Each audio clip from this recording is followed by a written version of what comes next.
They served me divorce papers at the party meant to honor me. But tonight they lost the one person who never betrayed them. That's why they all regret it. I didn't know any of that yet, not when I stepped into the hall decorated in gold, blue, and silver, colors my wife claimed were my favorites. Funny thing is, they weren't. They were his. But I didn't know that part either. All I knew was that the minute I walked into that room something felt wrong. I felt watched, but not in the way a man feels watched at a retirement party. It wasn't admiration or respect. It was tension. Thick, sticky, heavy. Almost like the air was warning me to breathe carefully. The first thing I noticed was my wife, Tina, standing near the stage. She had her phone clutched in her hand, knuckles pale. Not excitement, not nerves, fear. Her eyes didn't light up when she saw me. Instead, they flickered like someone caught in headlights. My oldest son, Matthew, avoided making eye contact. He kept adjusting the sleeves of his shirt like a man trying to bury guilt under cotton. My daughter, Ava, stuck close to him, whispering urgently behind her hand. I caught glimpses of their faces, worried, restless, like they were waiting for something I didn't understand yet. And then my second son, Jordan, he looked at me with a smile that didn't reach his eyes. A smile that felt forced. A smile that felt rehearsed. He walked up to hug me, but it was brief, shallow, and he stepped back too quickly. Like my touch might expose something. But still, this was my night. My celebration. My closing chapter to a 37-year career of showing up, working late, sacrificing sleep, time, joy, all for them. For my family. People clapped as I walked in. Some cheered. Some raised glasses. Yet even through all the noise, my instincts kept whispering. Something is wrong. Something is waiting. Something isn't what it seems. I tried to brush off the unease. Tried to smile. Tried to play the part of the man being celebrated. But every few seconds I'd catch Tina glancing at the entrance. Not at me. At the door. Like she was waiting for someone to appear. At one point she leaned toward the DJ and whispered something. He nodded and changed the song abruptly, one of those love songs from the early 2000s she used to play back when we danced in the kitchen. But she didn't look at me once during it. She just pressed her lips together, hands trembling around her phone. Then the doors opened. And the entire room shifted, subtle but unmistakable. Conversations paused mid-sentence. Someone dropped a fork. My daughter's eyes widened, and she grabbed Matthew's arm like she had just seen a ghost. But it wasn't a ghost. It was a man I recognized instantly, even though I had only seen him twice before. A man my wife once claimed was just an old friend from high school. The man she had an affair with. And someone in my family had invited him. My heart didn't just sink. It detonated when he walked into my retirement party, the man my wife once swore meant nothing. It felt like the walls themselves inhaled. The room stretched, tightened, and every breath felt harder than the last. He stood in the doorway like he belonged there, like he had been expected, like someone had saved him a seat. My wife's reaction told me everything. She didn't gasp. She didn't freeze.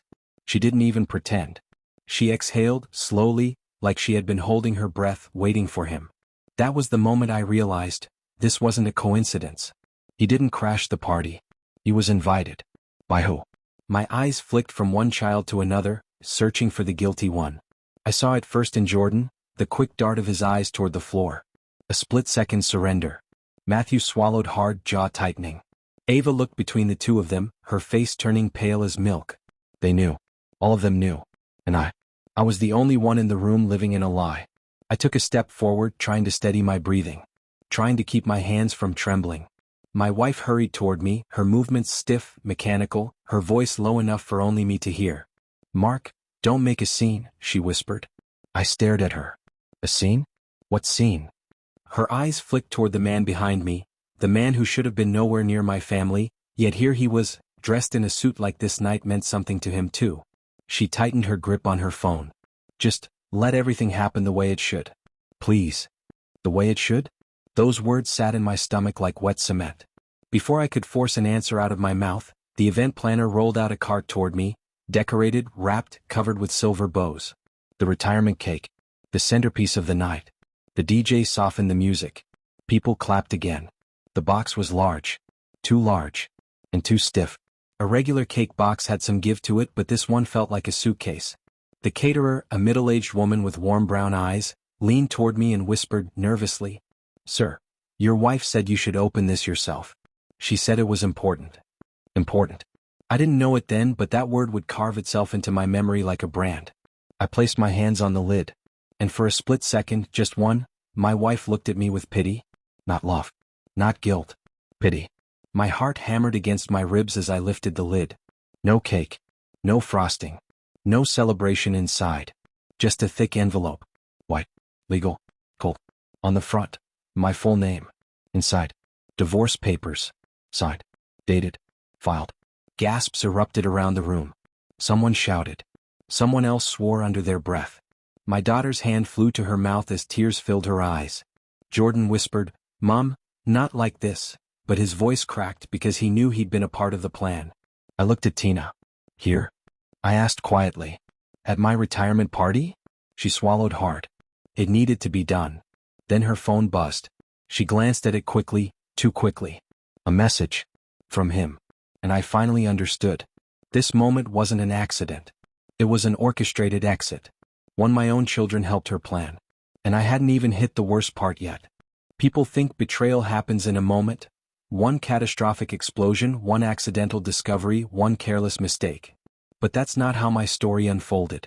Mine started slowly, like a hairline crack in a wall you don't notice until the whole house is leaning. The night our marriage truly shifted was 5 years ago. It began with a funeral.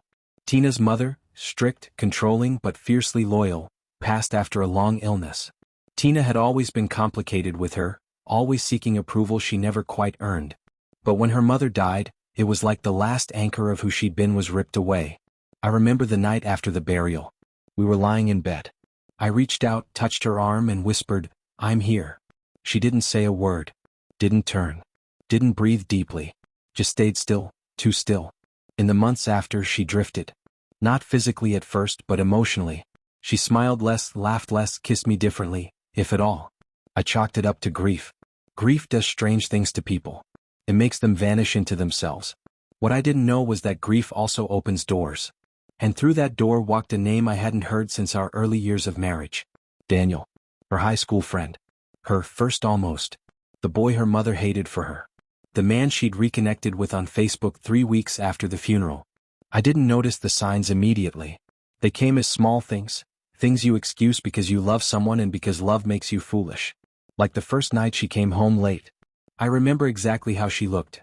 Hair slightly out of place, makeup smudged at the corners of her eyes, her blouse wrinkled as if she'd been sitting too close to someone. The scent hit me first. Men's cologne, faint but unmistakable. Not mine.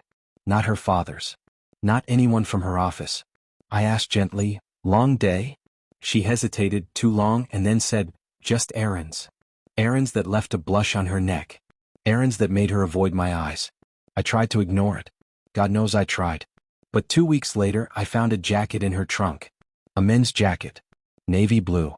Size large. I asked whose it was, and her answer was so sharp, so defensive, so immediate that it felt rehearsed. "Why are you snooping through my car?"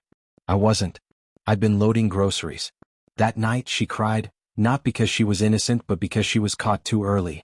She told me she'd been messaging Daniel. "Just talking," she said. "Just friendship. Just comfort. Just..." That word carries more lies than any sentence ever could. She promised she would cut him off. Promised she would refocus on us. Promised she needed time. I believed her. But promises are cheap when they're made by someone already halfway out the door. And now, standing in that retirement hall with divorce papers in a cake box and her affair partner staring at me from across the room, I realized something bitter and painful. She never ended it. She just got better at hiding it. The room was still buzzing from the shock of the divorce papers when the event coordinator, clueless to the disaster unfolding, tapped the microphone and announced, "Ladies and gentlemen, our guest of honor will now give his retirement speech." People turned toward me with hesitant smiles, unsure if they should clap or hide. I could feel their discomfort like heat against my skin. I didn't walk to the stage. I floated like my body was moving but my mind was watching from somewhere above. My wife stood off to the side, arms crossed, one heel tapping lightly on the floor. Her eyes didn't meet mine. She stared at her phone. At him. At the door. Anywhere but me. I gripped the microphone. For a moment, I considered giving the speech I had rehearsed. A speech about gratitude, hard work, sacrifice, family, the things I had built my entire life around. But when I looked at my children, I couldn't. Ava was crying quietly, mascara smudged. Matthew was stiff, hands locked behind his back as if he were restraining himself from stepping in. Jordan kept scanning the crowd, probably searching for an exit or a way to defuse a tension he helped create. And then I saw him, Daniel, standing near the champagne table with his shoulders squared, like he was ready to step up at any moment. Ready to claim what he thought was already his. That was it. Something inside me cracked open. I raised the microphone again, and this time my voice was cold, steady, and full of the weight of 37 years of sacrifice. Well, I began, before anyone congratulates me, my family has something they'd like to explain. The room froze. A sea of startled eyes. My wife's face dropped. Mark, no. Not here. Oh, here? I said. Exactly here. A tension-filled silence settled like fog. I pointed at the envelope on the table beside me. My wife thought my retirement party was the perfect moment to serve me divorce papers. Interesting choice, isn't it? A collective gasp rolled through the room like thunder. Tina stepped forward. You're twisting this. You agreed this marriage wasn't working. I agreed it needed effort, I cut in. Not betrayal. The guests shifted uncomfortably. Phones appeared in hands. Some were recording. Some pretending they weren't. I looked at my children. You all knew, I said quietly. Didn't you? Jordan stumbled back like he'd been hit. Ava's tears doubled. Matthew clenched his jaw so hard I could hear his teeth grind. Dad, Matthew whispered. Please don't. You want me to stay quiet? After this?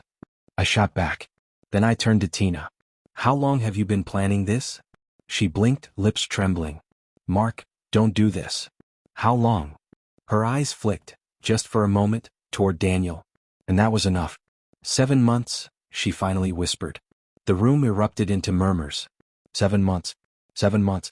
Right after I paid off the house. Everything clicked like a puzzle snapping into place. The secrecy. The whispering. The tension. The way my kids were looking at me now. Not surprised. Just guilty. My chest tightened, breath shallow. 7 months, I repeated, letting the words burn. And none of you thought I deserved to know. Ava sobbed. Jordan shook his head, voice cracking. Dad, we were trying to protect Mom. Protect her. From what? From me? My grip on the microphone tightened. No, this wasn't a family anymore. This was a stage. And everyone in it was playing a role. And I was the only one who didn't know the script.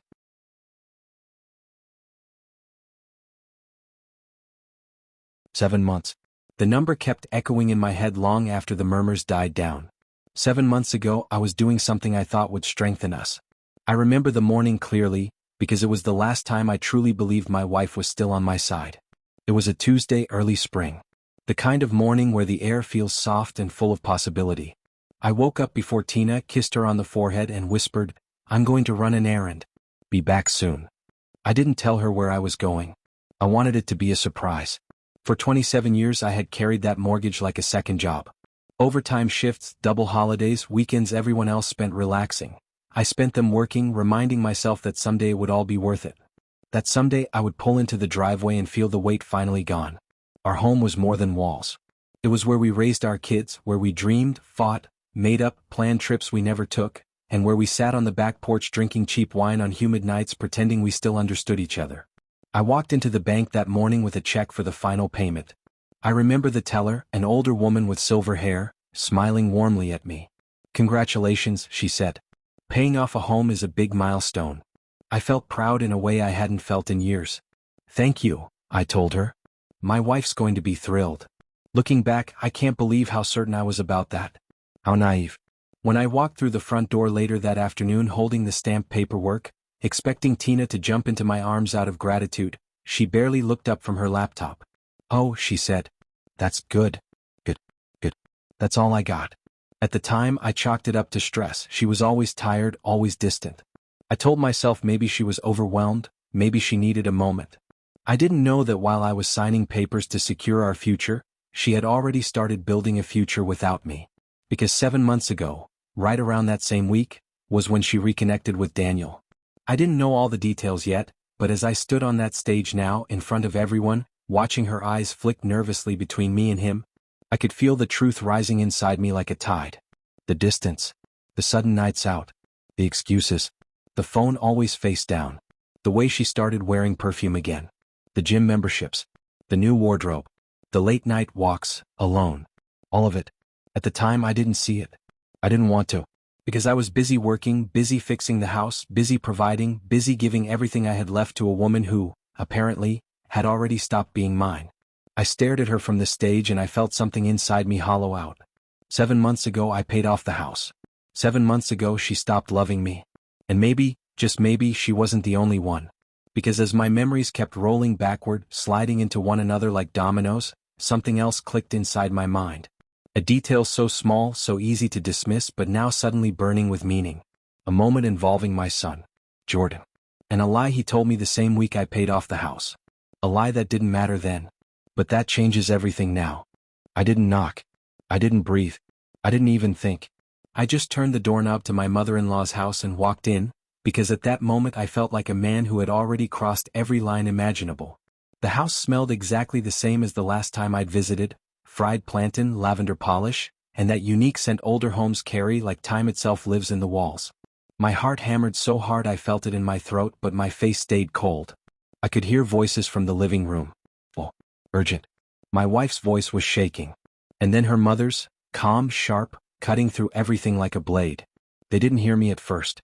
It was when I stepped on the hallway tile and my shoe squeaked, just once, almost too soft to notice, that both voices went silent like someone pressed pause on a movie. I walked forward slowly, controlled, every movement deliberate. I wasn't angry. Not anymore.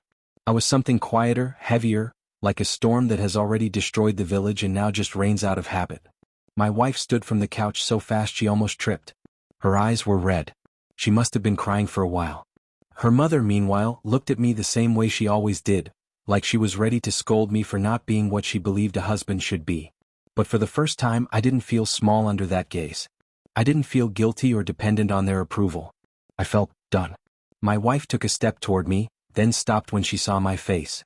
Baby, please? Her voice broke in the middle like something tearing. Just listen. Let me explain what happened. Let me. I raised a hand. Not angrily. Just firmly. Enough to make her freeze. I've listened enough, I said quietly. For years.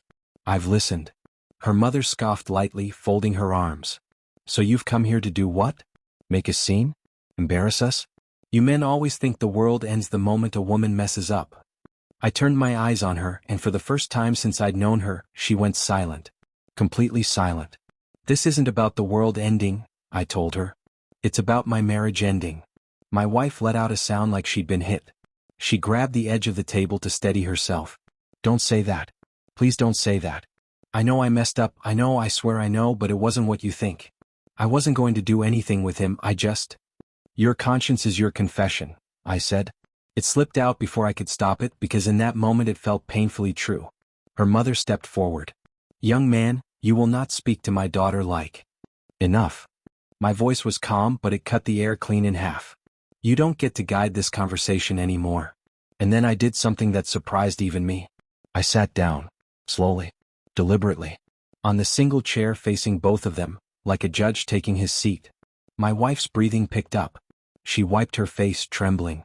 Okay, I said. Talk. But this time no half-truths. No edited versions. No protecting feelings. Start from the real beginning.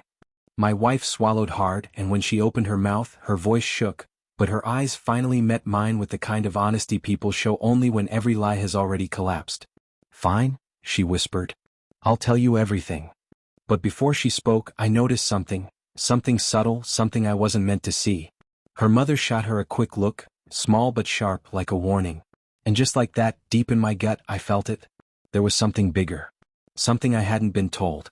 Something that had started long before the trip. Something I wasn't prepared for. She hesitated, just for a second. But that second was enough to confirm what I already sensed. Whatever she was about to say wasn't simply an explanation. It was a confession layered in years of secrets, half-truths, and family-protected history. She looked at her mother again, and this time her mother didn't hide the warning in her eyes. It was direct, almost threatening. My wife inhaled shakily, wiped her face, and sat down on the couch like someone bracing for impact. Don't look at her, I said quietly. Look at me. This is between us. She nodded quickly, like someone relieved to be given permission to break a spell. She clasped her hands together and stared at them, unable to lift her eyes. This didn't start with the trip, she whispered. It started years before it. I leaned back. How many years? She swallowed again. Before we got married. My heartbeat stuttered. Not stopped, just stumbled like it missed a step going down the stairs. Her mother's jaw tightened. My wife rushed to continue like she feared losing her nerve. When I reconnected with him recently, it wasn't because I still wanted him. It was because he knows something about me. Something I never told you. Her voice cracked. Something I should have told you before we even stood in front of that altar. My stomach tightened with a cold knot. What does he know? But instead of answering, she squeezed her eyes shut, and tears slid down her cheeks silently. Her mother suddenly stood up, walked toward her, and placed a hand on her shoulder. Not comforting, more like controlling, like she was silently telling her, say nothing. My wife flinched under the touch. That was when I realized, all these years my wife never made big decisions alone. Her mother had been the shadow behind every choice, every lie, every silence. No, I said firmly. She talks. Not you. Her mother glared at me. Not everything concerns you. Some things are family matters. You don't understand the sacrifices. I cut her off. If it affected my marriage, it concerns me. My wife let out a breath, trembling. I'm sorry, she whispered to her mother, but not apologizing. Pleading. As if she was begging for permission she already knew she wouldn't get. I can't keep hiding this. Not anymore. It's killing everything. Her mother's grip tightened on her shoulder, fingers digging in. Don't you dare, she muttered. That was it. My chair scraped loudly against the floor as I stood up. The sound startled both of them. Take your hand off her, I said. Her mother froze. Slowly, very slowly, she removed her hand and stepped back. Not because she respected me. Because she saw something in my face she hadn't seen before. A man pushed past every limit. My wife looked at me again, eyes wide, breathing shallow. And for the first time since everything began, she looked more afraid of losing me than of disappointing her mother. She whispered, barely audible, I didn't go on that trip to be with him. I went because he threatened to tell you what I'd been hiding. He said if I didn't show up, he'd ruin our marriage. And I panicked. I thought I could stop him. I felt the room tilt slightly. Not dramatically, just enough for my vision to tighten around her face. What were you hiding? I asked. She opened her mouth. Closed it again. Opened it once more. Her lips trembled. Then she finally whispered the sentence that hit me harder than every lie, every betrayal, every secret. It's about the child, the one we lost before we got married. My chest tightened. Every memory around that period felt suddenly fragile, dangerous. What about the child? I asked. But before she could answer, her mother stepped forward with a voice sharp as broken glass. That's enough. You are not telling him the rest. My wife looked at me, trapped between two loyalties, and whispered, I have to. I have to, she said again, her voice breaking in a way I'd never heard before. Not the shaky guilt from earlier. Not the panicked, cornered trembling she'd shown all week. This was something deeper, something that had been rotting inside her for years. Her mother grabbed her wrist. You. Oh. Not. My wife yanked her hand free, violently, instinctively, like she'd finally snapped the invisible leash that had been around her throat for her entire adult life. Her mother staggered back, shocked. Maybe for the first time in decades, my wife actually defied her. She looked at me with a kind of desperate resolve. The child we lost wasn't yours. Those words didn't hit me like a slap. They landed like a silent collapse somewhere deep inside my chest. No dramatic heartbeat spike. No immediate rage. Just impact. Heavy. Crushing. Irreversible. I stared at her. Whose was it? She wiped her eyes. His. She didn't have to clarify who. There was only one him in this story. The room felt colder. She kept talking, the words spilling out now that the dam had finally cracked. It happened before you and I got serious. Before you proposed. I wasn't cheating on you then. I swear I wasn't. But I didn't tell you because I knew if you found out, you'd walk away. And I loved you. I loved the version of myself you made me feel like. I didn't want to lose that. Her mother jumped in, voice sharp and brittle. She did what any woman would do to secure her future. Everyone has a past. He didn't need to know. Stop. I turned toward her mother. Say one more word and I promise you'll regret it. Her mother went silent. My wife closed her eyes like the truth was physically painful. When I found out I was pregnant, I panicked. I didn't want a child with him. He wasn't stable. He wasn't kind. He wasn't even committed. I thought if I lost the baby, if I told you after, everything could just reset. That we could start clean. I exhaled shakily. You lied to me about the miscarriage. She nodded slowly. I lied because I thought it was the only way to keep the future I wanted. And for a while, it worked. But he found out. I don't know how. Maybe I slipped. Maybe my mother told him during one of her stupid attempts to protect the family. But he found out. And he realized he could use it against me. My voice felt distant. He blackmailed you. Yes. She covered her face. 4 years he hovered around the edges of our lives. Little comments. Random messages. Just enough to remind me that I was living on borrowed time.